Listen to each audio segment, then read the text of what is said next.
Camilla's throwing a fit over the lighting for good reason. I'm backlit and I won't have it. Wow, were you in drama? Yes, I was a theater kid. How did you know? That was really good. Thank you. Weatherman, we can't allow any further delay. Well, hello and welcome to the First Alert Weather Podcast. I'm Chief Meteorologist Mark Nelson here at KPTV. It is Thursday, February the 19th. How are you doing, I saw Camilla? that you had to reference that little date in the lower right hand corner. You see the eyes look down for a second? Uh-huh. It It's okay. was like, what is 2? 2 is February. It took me 1/2 of a second to do that this time. God. How are you? I'm good. Always a good time with you, Mark. That's for sure. I know. I try to make it fun. We're going to have an exciting podcast here. We're recording this as almost always. We are recording it between our 6 p.m. show and our 7 p.m. show. 8 p.m. show, I should say. We're doing this at 8 o'clock. And so there we go. This is what we're going to discuss. Episode 174. Winter tried to come back. Did it not? It really did. It gave it the old college try. Wait a minute. How can it come back if it never was here in the first place? You're right. So it should say winter tried to arrive. Yeah. Yeah. But it didn't really. No. But we've got all sorts of stuff. We got a great viewer letter that I emailed Camilla earlier today. We got this viewer complaint, and I said, "Oh, this has got to make it into the podcast. This is gold." Yeah. Okay. Apparently, we're really affecting emotions of teenagers. Yeah. Term of the week: snowboard. Camilla's going to tell you all about how you should properly measure the snow, and maybe maybe there's some debate over that. Yeah. This is not snowboard like shred the gnar snowboard. Yeah. Right. Oh, yeah, that's a good point. Yeah. We're not going into the terrain park. No. We're going to take a look back at the 1996 flood. I did about a 3-minute long, we call it a package in the news business, just a video of, looking back at some of the stuff. And it's always fun because if you were here at the time, you not only see the old video, but you'll see like the cars go by and you think, oh, yeah, I guess cars have changed a lot in those 30 years. Yeah. And we'll take a look, as always, what's ahead? What do we see as we head into this last week of February and then into early March? Which is crazy because then it's like winter's it's more or less Pacific Northwest spring, which is there's really usually no sharp definition between our late winter and our early spring. It's just the rain gets a little warmer, which is true. Seems like a cliche, but it's true. There we go. Okay. Very exciting. This was a cool picture, actually. So Brian sent us this, and you can clearly see where that snow line is. Oh, I didn't see that you put the line in, or did Brian do this? No, I very roughly drew that with the orange. Oh, that's good. Orange lines. But so you can see where it's green, and then up a little higher in the hills. This is near Ariel, Washington. You can see it's white up at the top there. So that's pretty neat. That's a good one. A little dusting. Yeah, there we go. All right. So yesterday evening was exciting, was it not? Yeah. We did get some accumulating snow below 500 feet in some areas. Yeah.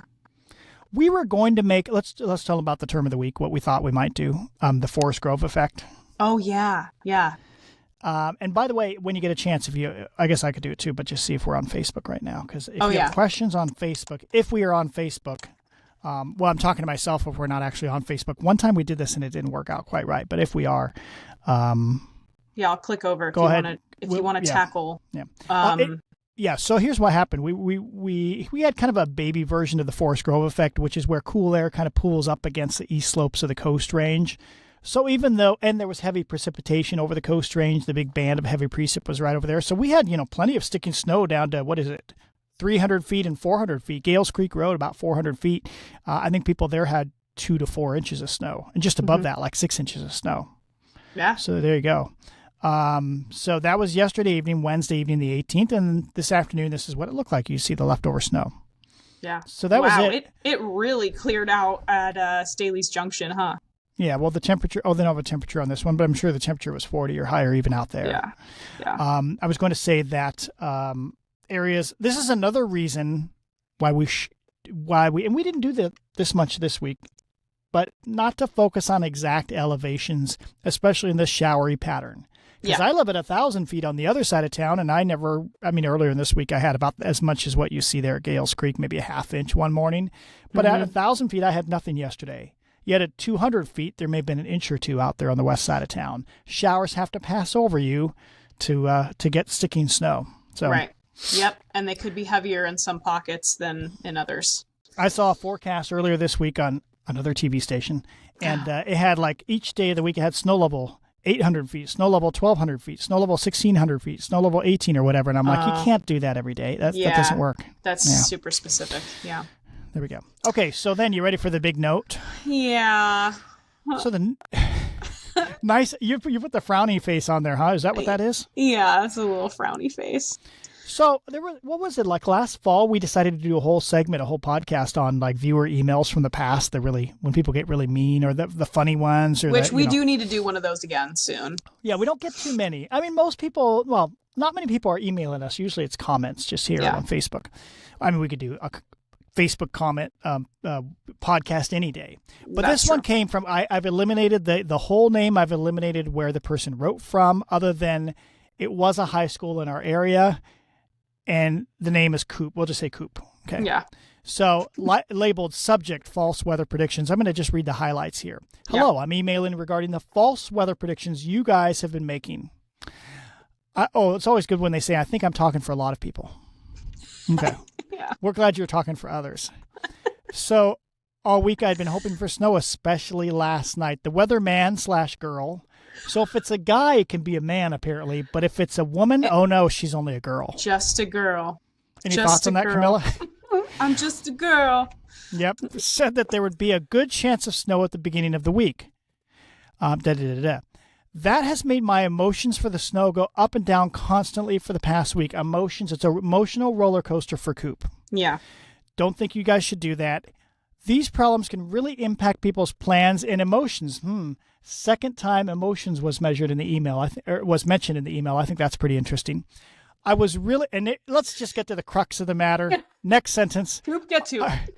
I was really hoping to have a late start or a day off of school this week. So that's what Coop is really mad about. Coop wanted a day off, and he didn't get a day off. So who does he blame? The weather people. Obviously. I recommend, let me take this recommendation. I recommend you guys try to get more accurate and consistent predictions before you tell people there will be certain weather, especially snow. So we can be wrong if it's rain or thunderstorms. He's just saying for snow, that's all that matters. Snow is more important. Most important point, class of 2029. I will say. What's that? There are no spelling or grammatical errors in this email, and I appreciate that. I do appreciate that. We do like that. This is the first thing I'm going to look for when I try to punch holes in all of your arguments. Which we're going to do now, huh? Which we're going to do now, unfortunately for you, Coop. Coop seems to think that we have been basically promoting lowland snow all week. And have we, Mark? I don't think so. I think you have some facts to back that up, right? Yeah. So, a lot of these are I believe these are from your blog post headlines, right? Yeah, actually, or Facebook. In fact, I think these 3 are from blog post, which then gets posted to Facebook. Yeah, so you can see things like lots of conversational snow Wednesday morning, but few school delays. This one literally says, sorry, kids and teachers. Sleddable snow unlikely this week for most of us. And then specifying spotty dustings in the hills and coastline. Oh, and this high school is not in the hills, just so you know. It's on the flatlands just of Clark County. Right. Yeah. Or how about this one? Key points for the I-5 corridor. For most of us, this is in bold. Life will continue as normal this week, unaffected by weather. Which happened. Which is what happened. Yeah. But wait, there's more. This was from one of our graphics Tuesday evening. We mentioned trace to an inch, mainly in the hills, both Wednesday and Thursday mornings. Clear commute for most. In large font. In large font. What else? That was last night. Oh. Yeah. Will this, in all caps, will the city of Portland see sticking snow tonight? Short answer is no for 98% of the city. Wow, you were yelling that from the rooftops, Mark. I was, X. Yeah, that's true. For Coop, just so we know, not to really harp on Coop too much, but you did send us an email. Oh, the 2%, the city of Portland also includes the West Hills, where it did actually snow. There was a trace to 1/2 inch up there last night. So that's why I couldn't say none at all in the city. Right.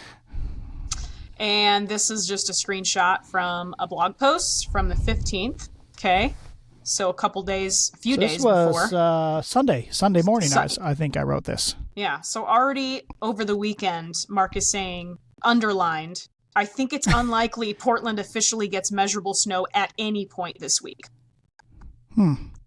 So we've been pushing that snowy narrative all week. Here's the deal. I do think he was probably hearing or seeing other forecasts that were more bullish. Yeah. Well, and it's easy to, it kind of depends what you're watching, what you're hearing at the time. You see the winter weather advisory alerts, and there's a whole bunch of stuff that goes out. Right. So I can also understand where some wires can get crossed. I've noticed in these onshore flow situations, our graph does pretty well. In fact, it overproduces the really light amounts. When you see a 0.4 or 0.3 and it's just scattered showers, it's not going to happen. Right. And there were large, operational models that had significant snow over us. I'm like, that's not going to happen. So model snow forecasts are not nearly as good as you think. You need a human interpreting it. Yeah. Are we done with that? So Coop, next winter. Yeah, sorry, Coop. Well, if you're the class of 2029, does that not mean, what year is this? Wait, he's only a freshman. Is that right? 26. This is 26. 7, 8, 9. Yeah, he's a freshman. 3 years left. Well, you know what? You got 3 years left in which you can get snow to get out of school, Coop. So next year, El Nino, if we have El Nino, less likely, but it could happen. Okay. There we go. Otherwise, we love our high school listeners and viewers. We don't want to discourage questioning. We don't want to discourage discovery. We don't want to discourage any of that. I will say it's pretty rare. I mean, to even hear of a high schooler watching the news. I mean, I'm kind of impressed. Cool. Yeah, I wasn't doing that. So I was. Oh, I forced my parents. So we lived in Chehalis. This isn't about me, but I'll make it real quick about me. Grew up in Chehalis, finished growing up in Chehalis for high school, and that was a rare location where we got there were only 3 TV stations pretty much that you watched from each city. Okay, there was not really cable, I guess. Yeah, there was cable. Doesn't matter. But I would, like in the 5 o'clock hour, I would watch all 3 forecasts from all 6 stations because we got Seattle and Portland stations up in that spot. It kind of gets both. So my parents put up with me. They never really complained about it, but they would see me switch. Did we have to turn it? Anyway, I would switch and catch all 6 weathercasts during that hour. Wow. Well, you ended up exactly where you needed to be then. I sure did. I got lucky. That's amazing. All right. So for now, February does not have any snowfall. Looking at what we see for the next week, unless there's some sort of freak shower that passes over PDX tomorrow morning when it's still cold enough. I mean, technically before 9 a.m., if a shower passed over, that's going to happen. There'll be a 0.1 inch. Probably. Yeah, since you say it. What was the rapid update doing? Was it showing any showers? I'm going to leave over here. There's some over the coast. Yeah, go ahead and look at it. There's some over there were some over the coast in the Coast Range and maybe the west slopes of the Cascades. It's going to be tough though. Plus, I think it clouds up later tonight, so it's above freezing at PDX anyway. Right. There's one that kind of meanders sort of close, but probably stays to our west and then peters out tonight. It's just not looking good. But man, that would be funny if we did get something. It would be. So for Coop, it can happen. We can get February snowfall. Probably not this year. No. Looks like it's probably going to be a 0 year. Oops, I just got the wrong graphic. Okay, there we go. So winter snowfall as of now, it could still happen in March. Once every 60 years, it can happen in April. But as of now, we do not have any official winter snowfall. So are we going to break the 10-year streak? It's about dang time, I'll tell you that. We can say it's about damn time because we're not on the air right now. So I didn't know it's about damn that. time. Okay. Yep. Good. Just don't use too many cuss words because then the boss won't like it. Limits like 2 per podcast. Yeah. And damn is kind of an easy one. You just took the 2. Oh, no, but it's the same word. You can use a different word later. Oh, okay. So this is just the odds of late winter snow. I threw this in. We showed this a few weeks ago. Measurable snow, so 0.1 inch or more. February 20th, so that'll be tomorrow. Beyond tomorrow's date, in 27% of winters, we did get something of some sort, even if it was just, some slush. But then by March 1st, which is only 10 days away, 9 days away, we're pretty confident we don't have anything between now and then. You're down to 12 out of like 80-something winters. Yeah. It's pretty tough. It happens in March, but I should look. We need to remake that graphic for March. I guess we will next week, but I don't know how many. The last few Marches, we've had almost no traces. This is interesting, too, since we're kind of recapping the winter. Coldest February night, only 33, which is interesting. Yeah. Because we've just had the combo of moisture, cloud cover, or it wasn't cold. The first half of the month, it was a warm air mass. Yeah. We might be able to beat that tonight, though. Yeah, we might do that. Uh-huh. I don't think we're going to go below 31, though. That'd be tough to do with it's looking pretty cloudy by midnight. Yeah. And so if we don't get, and actually after that, it would have to be later next week, in the last few days of next week to get us below freezing. Maybe we only get down to freezing for this month. So that'll be one of the warmer February nights. And this is a new graphic. I'm not sure about the red and the blue the way I did it. I think we need a gradation. The blue is just below freezing. The red is above. I see I was wondering. I was like, what was he trying to do there? Yeah, Got it. We'll change it. There's always one person makes a graphic around here. The next person goes, how about if we tweak this and make it like this? And then you go, oh, that's a great idea. Or you just make a designation, like put freezing like on the line or something. Yeah. Or just the ones that stay below freezing, blue bars. I just now thought of that. There you go. Yeah. There we go. Yeah. Shit's going to change during the 8 o'clock hour. But anyway, you can see the coldest winter day, the coldest high temperature. So the days where it's 32 or lower, that means we had a day in the winter in which it stayed at or below freezing. Yeah. So far, this has been our warmest, coldest winter day since 2015. Pretty rare to have it not have a day in there somewhere in the winter where we didn't get where we stayed in the 30s, basically. Right. That's rare. So, and actually, from this point forward, it's very unlikely. Yeah. Okay, so then this is I didn't share this with you. The government camp data came out from January. It was a little late but I think the folks at ODOT do that. So we thank them for doing that and keeping that up. That is the only long-term climate record up on Mount Hood anywhere in the area up there. But I noticed that one of those days with that big warm ridge, it was 67, the 13th of January. That was the second warmest January temperature on record up there. Wow. I also find it interesting. I don't think their data collection has changed much over the years. My guess is it hasn't. But look at all the top 6 numbers are all since 2013. Yep. So we've had more warm ridges at times clustered over several of these warm winters. Yeah. Speaking of, the numbers are also in through February 15th. Total winter snowfall government camp as of the 15th. So that's as of Sunday. And there have only been a few inches since then down at government camp. 38 inches of snow. That's it for the entire winter. And I believe 22 or so of those inches were in the one storm, like in 2 days in January. So basically, we've had one storm at that elevation that gave a bunch of snow, and that's it. Little bits of snow here and there. So right now, that is the second lowest winter snowfall on record. The records go back to about 1950. Pretty bad, huh? That's at that elevation. Really bad. So this, folks, is at the very low end on Mount Hood. The worst was 76, 77. That was a drought year. That year, it looks like we only had, 30 something.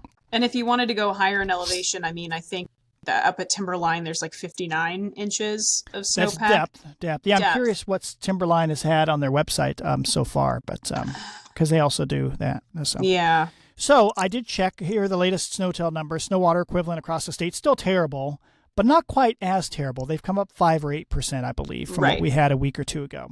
Second lowest snowpack in Oregon on this date. 2014-15 was slightly worse. So we're not the worst anymore. We're only second worst. Great. Yeah. Yay. These records only, the automated SNOTEL sites only go back to about 1980. That's when they really got things together. So it's pretty bad. Yeah. All right, so term of the week, snowboard. How am I supposed to measure snow, Camilla? Please tell us. Please enlighten all of us. Of course. Well, snowboard is, you can probably picture what this is. Typically a flat piece of plywood, painted white, and according to the CocoRa's site, measuring at least 16 by 16 inches. So decks would work, flat wooden structures would work, like picnic tables, if they're placed in the right area, would work. But this is important. Should be placed a distance of 2 times the height of your house away from your house. 2 times the height. Oh, it says right there. Yeah. Oh, so if your house is 30 feet tall would be like two levels. It needs to be at least 60 feet away. Yeah. That makes sense to avoid any wind issues. Yeah, exactly. To avoid any sort of like obstruction issues with your house, obviously away from tall trees. You don't want to put one of these things right under a tree. You're not going to get good snow measurements there. But it might be tough if you don't have, a ton of yard space, maybe. But this was a point that I wanted to argue with you about. Not argue, really, but we love that. I remember our graphic, which you'll see coming up next, says that you need to be clearing those snowboards every 6 hours. So you get your measurement and then you clear it off. And the next 6 hours, you get your measurement, you add it to the first, clear it off. This says the snowboard should not be cleared until your regular 24-hour observation time is up. This is, again, according to CocoRa's. Look at that. It's in caps. Yeah, and the National Weather Service Cooperative Network. But they do specify that some observers, such as at airports, are directed to take those 6-hourly measurements. So that's kind of interesting. So all what we call the ASOS sites, or the automated surface observing sites, it is everything is every 6 hours. So that includes the snow as well, if there's a person there. So maybe they're just sticking with that for those official sites. Yeah. But they're saying if I'm at home, I don't need to get up every 6 hours, in the middle of the night just to measure snow. Yeah, which is nice. But the argument for doing that, if you want to advance forward to the next graphic, this is what we were showing on TV, is so that you are avoiding the issues of like compacting snow, which is not going to give you as accurate of a measurement, right? Because if it sits for 24 hours, you might, compact a little bit. Don't you think it's just a 12-inch fluffy snowfall? If you waited almost 24 hours, it's probably 10 inches. Easy. Well, yeah, and especially if you think about, like, what if the temperature gets above freezing the next day? Like, that's going to, I don't know. No, that's good, though. So do what you can. Yeah, do what you want to do, whether it's clearing it every 6 hours or waiting until 24 hours. But any snow measurements are good. But the flat board is important because you're not going to get an accurate measurement on grass. That's going to really inflate the depth. It's going to make it look like more. Got to be flat. And probably it's supposed to be white too. Probably not that beautiful luxury vinyl plank sitting there. Yes, which That's probably helps prevent, I'm assuming, melting, right? Just because of the albedo. Yeah. Okay, So that's good. So now we know how to measure snow. We know our forecast was good this week. Mm-hmm. And we also know this winter is pretty lame. Very lame. So let's talk about the big winter. This was a really crazy... That winter, when we talk about the 1996 flood, February 1996, 30 years ago this month, that was a crazy active winter. We had our last major region-wide windstorm 2 months before that. December 12th, 1995. We also there was something else. I think that was in November where we had like a surprise wet snowfall suddenly around the 17th of November, like one of those Anna fronts where it was supposed to be just rain and suddenly it went to a sloppy wet snow and messed things up in the evening. So we had that. And then we had a bunch of cascade winter storms. Massive cascade snow for about 2 weeks in mid-January where like several feet would fall in a day. Wow. Crazy. And then we froze hard and then the flood came. Dang. Okay. So as every TV station is doing, we did a kind of a look back. I put together a package here, basically a 3-minute video of the flood. And when we come back from the video, we'll be back. We're not going anywhere. There's a video. When we come back, we'll maybe discuss it. I got a few other facts to throw in as well. So let's roll it. Getting ready to watch this houseboat pummel into the falls. If you were here in 1996, you sure don't forget images like this. This is unbelievable. There's no falls left. Willamette Falls just gone, turned into rapids.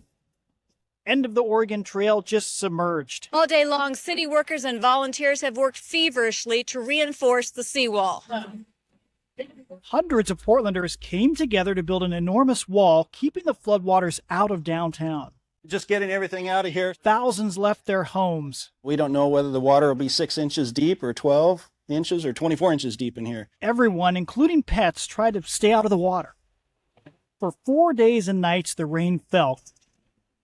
Constant and relentless as a Pineapple Express stalled right over the region. Every single river in northwest Oregon and southwest Washington reached flood stage. Most went well beyond, and several broke all-time records. Logs choked the rivers, and it was a sort of Portland roundup as tugboats stayed on 24-hour duty. They were protecting bridges and floating homes from damage. Mudslides and landslides just tore through the landscape. Over 100 just here in the Portland metro area. Went right off the foundation and just plopped right down there. Homes were destroyed. Roads were washed away and highways were closed. 8 people died, and $500 million in damage was left in its wake. But why was the 96 flood so destructive? What was different about this one? In most floods, we get a day or two of heavy rain. But in 96, 4 days of continuous rain fell on already saturated ground. Winter had been very wet up to that point. All areas west of the Cascades picked up at least 7 inches. But in the mountains around us, over 20 inches. There was one final piece to this puzzle. It was the melting of a deep mountain snowpack. In the weeks leading up to the flood, several feet of snow had accumulated in the mountains, even down into the foothills. Check out South Saddle Mountain in the Coast Range. The rain gauge picked up about 21 inches of rain. That's a huge amount. Now, that alone would cause a major flood, but there was about 2 feet of snow on the ground as well. The rain and the warm weather melted all the snow. That added about 13 inches of snow water, so it's as if about 34 inches of rain fell 3 feet in just 4 days. On a typical winter day, there's the Willamette River way down at Clackamas Park. But during the big floods, water comes all the way up to here. And in fact, you'll find these flood markers all around the metro area. This one is from 1972. And I was thinking, why isn't there a marker for 1996? Well, that's because the water was 15 feet above that, way up in those trees, and probably nobody wanted to climb up there. We call these rain on snow floods because they've always been part of Pacific Northwest winters. That's why, starting in the 1930s, the Army Corps of Engineers constructed 13 dams in the Willamette River Basin. The impact? A Corps of Engineers study estimates those dams prevented $2 billion in damage during the 96 flood. Without them, the Willamette River would have risen 2 feet higher in downtown Portland. That would have sent a wall of water right into the city. Of course, a big question, could this happen again and when? Well, we know it's going to happen at some point in the future. We always look for a real wet winter, soaks the ground, then a heavy, deep snowfall way down in the Cascades, even into the foothills. And of course, the cherry on top would be an atmospheric river, a Pineapple Express that gives us heavy and flooding rain. It's only a matter of time before it happens again. So, Mark wow. Nelson doing a little reporting there. That was very good. I thought you did a great job with that. And I mean, it's amazing to see just the visuals. I mean, that was crazy. The falls? The falls were just gone. It was almost level. Yeah. And then the downtown, what I remember is being down there at downtown, I think on the peak day afterwards. It turned sunny as soon as the flood was peaking. I mean, so the atmospheric river moved north. It was like 60 degrees and comfortable. Yeah. But I remember looking across downtown the Willamette River, and the Willamette River was flat with where you were standing. Like, wow. Jeez. The volume of water flowing through downtown Portland was absolutely amazing. That is wild. Crazy, crazy stuff. And it was good to see old Marilyn Deutsch, who used to be a reporter here. She was like young Marilyn 30 years ago. Yes, yeah, she's amazing. I wasn't, can't put everything in these packages because, they don't want us to talk for 20 minutes about the weather. Right. But a lot of you may remember this house. This was the Royce family. And this house was, I remember driving by this as a kid, like, oh, that's kind of a nice house right there at Dodson, just past Multnomah Falls and Ainsworth Park there, right by I-84 in the gorge. Yep. So after the flood, they escaped. They ran out of the house as the mudslide was coming down. Look at the size of those boulders. Jeez. And the house sat just like that for 20 years. 21 years. I guess it would be 21 chimney, years. Like askew. It was really sad, too. I mean, I don't know the details of if they were unable to build, if it was a Multnomah County thing or not. I don't remember the details. It doesn't matter. I do remember talking to her about 10 years afterwards. I did a story. We couldn't find the video because we looked for it, couldn't find it. And she said, every time I look up at that house, I cry because then they lived in on a smaller house, like a rental house just below this. That's where they lived after that. And I think it was Herschel was his name. He passed away at some point, and then she passed away around COVID time, I believe. But that house sat there, so every year you drive by it, and gradually the alders took over. And probably by 2010, 2015, you couldn't see the house in the summer anymore because it was the forest grew up around it. Yeah. And then the next natural disaster took it out. The 2017 gorge fire and the east winds that Labor Day weekend burned what was left of the house. Wow. So it's gone. So that's kind of sad. That is sad. Then I had a few more facts. Like I said, I couldn't get everything into that package.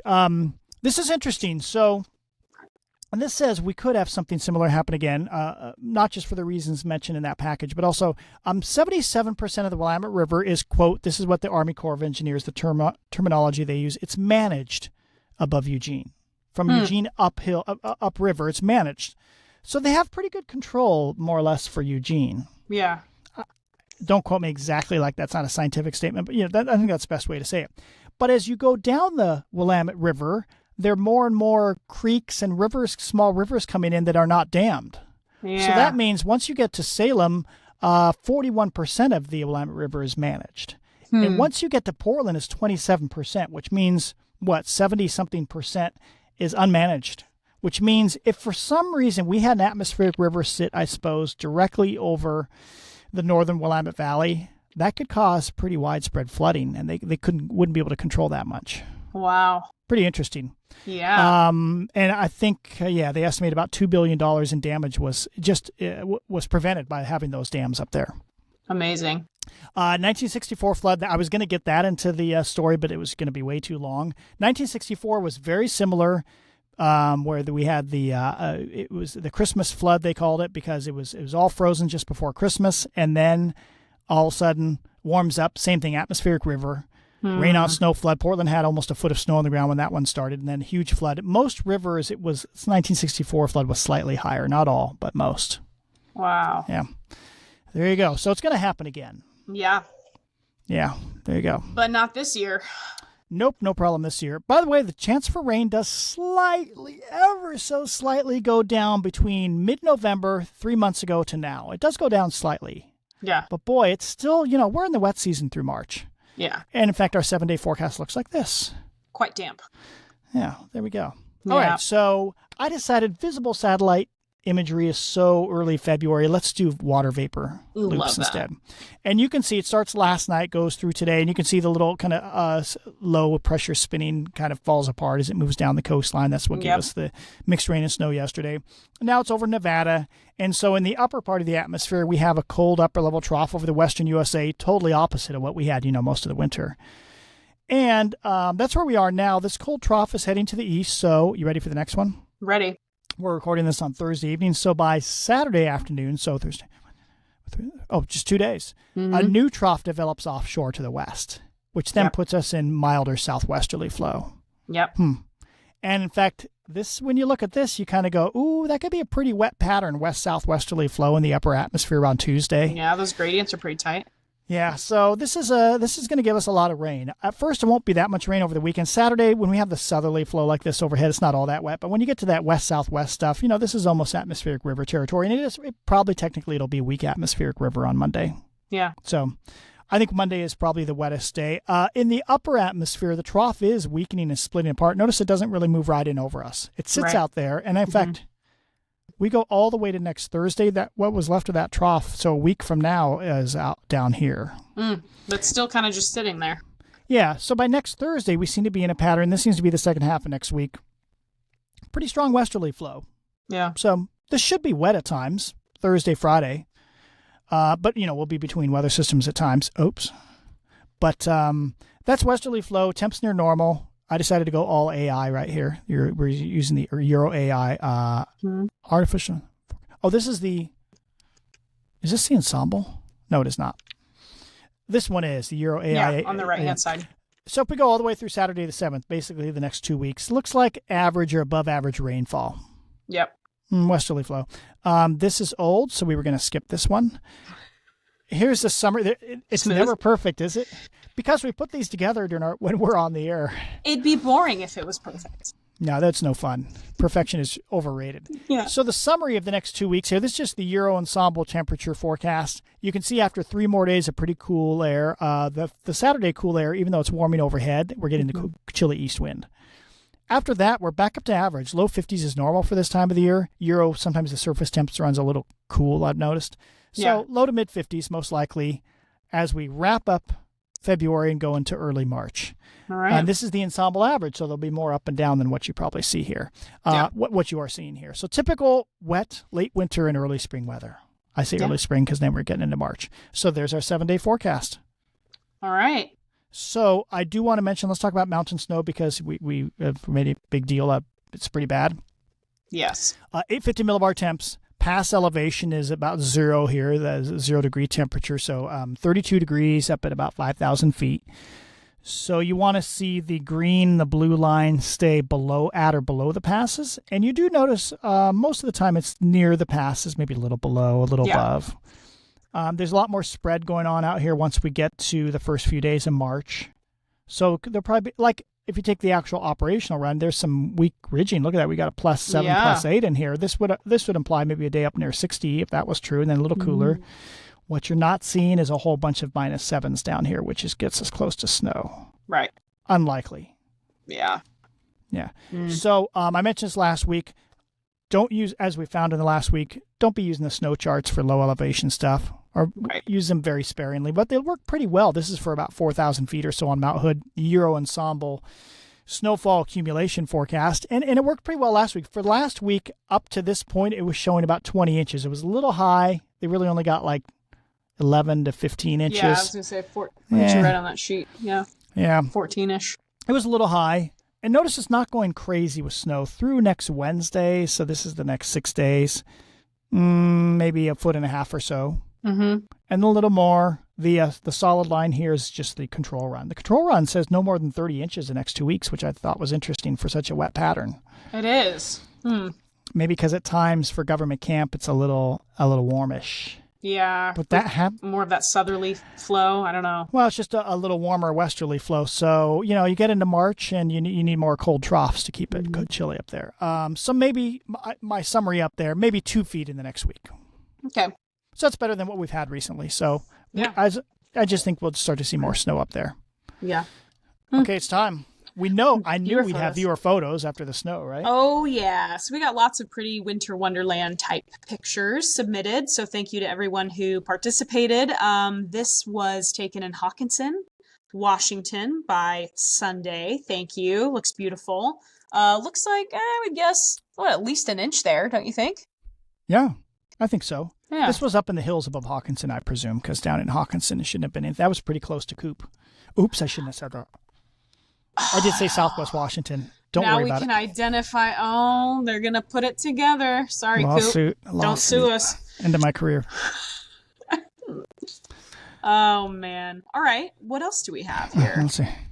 Oh, that's nice. Isn't that pretty? It is pretty when it snows. It's annoying sometimes, but if you're just sitting at home doing nothing, it's pretty nice, especially around here where we have the beautiful fir trees and the cedars and the hemlocks. Especially if you have this kind of view from your property. You're like in the hills. You can see just into the distance all the trees with the snow in them. You get a couple deer that come visit you in your yard. That's nice. Where are the apples? Yeah. Yeah. Darcy, thank you. Darcy Nelson I think Darcy has sent us pictures in the past, I believe. Nice. Name seems familiar. This should be a video. Hopefully it plays. Oh, let's see. Can we play? Oh, yeah, we can. Yeah, we can play videos. Nice. And I hear the sound, but I believe you do not hear the sound is how it works. That is correct. But all you need to do is enjoy these beautiful flakes. And I'm not sure when we render, when we record, when we do our final edit. I'm not in post. I don't know if in post you hear it, but we'll see. We'll find out. So thank you, Maria. Yeah. There's Maria again. Wait, did Camilla finally make a mistake? No, I think you just didn't pause the video. No, I want to see if you did. 1, 2. See, I don't make mistakes. She's almost right, folks. Kidding. She's good. I'm kidding. Okay, and then this was more kind of metro area, right? But Hillsborough got, it looks like a little bit of grapple mixing in there. Pretty white. I think this is also a video. See if you can hit play. Well, I know I can hit play. For the full effect. It's pretty loud on my end. I'll describe what I hear is... Perfect. Thank you. Thanks. Thanks, Aaron. That was better than the real audio, I'm sure. So, there you go. That was our excitement. It really wasn't, it was beautiful for folks up in the hills, and then us in the lowlands were kind of like, was that it? Maybe it was it. Where's that fork? Oh. Saying the F word. I sure did say that fork word. Might be next week. It's like Mother Nature was trying to throw us a bone, but that was no femur. Nice. Well, that was well played. Well played. Right? Better than ironing your linens or whatever I said. Like a little, your linens. A little finger bone, if you will, of winter weather, and that was all we got. Yeah, that was pretty good. Thank you. I'm glad I included that. I thought of that in my car, and I was like, should I say that? That's stupid. But I'm glad I went you through pre-planned that? How come you didn't leave that on like a little index card so I'd be ready for it? Well, no, because it needs to have an authentic reaction. Hey, Camilla brought me a cookie. I did, from Crumble. After I eat my good food. Courtesy of my parents-in-law, so. Yeah, I'm all excited about that. You can tell I'm thinking about it already because I'm starting to get hungry. It's so good. That frosting's ridiculous. It is. It's pretty bad, but then I feel yucky about an hour later. I wonder why. Yeah. Inflammatory sugar. All right. Hey, thanks for joining us, folks. I think we are all finished unless you have something else to add, Camilla. That's all I got. That's it. Okay, so we'll have another podcast next Wednesday or Thursday. Don't forget, we put these podcasts, when you go to our webpage, just right across the top, we have the weather podcast, we have the weather blog, and we also have First Alert Weather Extra show. Right now, while we are recording this on Thursday evening, I had a great conversation with Professor James Johnston from University of Oregon, and he talked about fire return interval in the Western Cascades Forest. It was pretty interesting. Cool. I knew Douglas firs live a long time. Do you know they live up to 1,000 years? 1,000? Didn't you think it was like 300 maybe? That's crazy. So I was like, how are you getting fire? They figured out, they know there was a widespread like fire event in the North Cascades around in 1499. Wow. So it's pretty interesting stuff. So yeah, that's cool. Go to our First Alert Weather Extra. It should be down there within, by the time this gets posted, it should be there as well. So we keep all the old ones in there. So thanks for joining, folks, and we will see you next week on the First Alert Weather Podcast.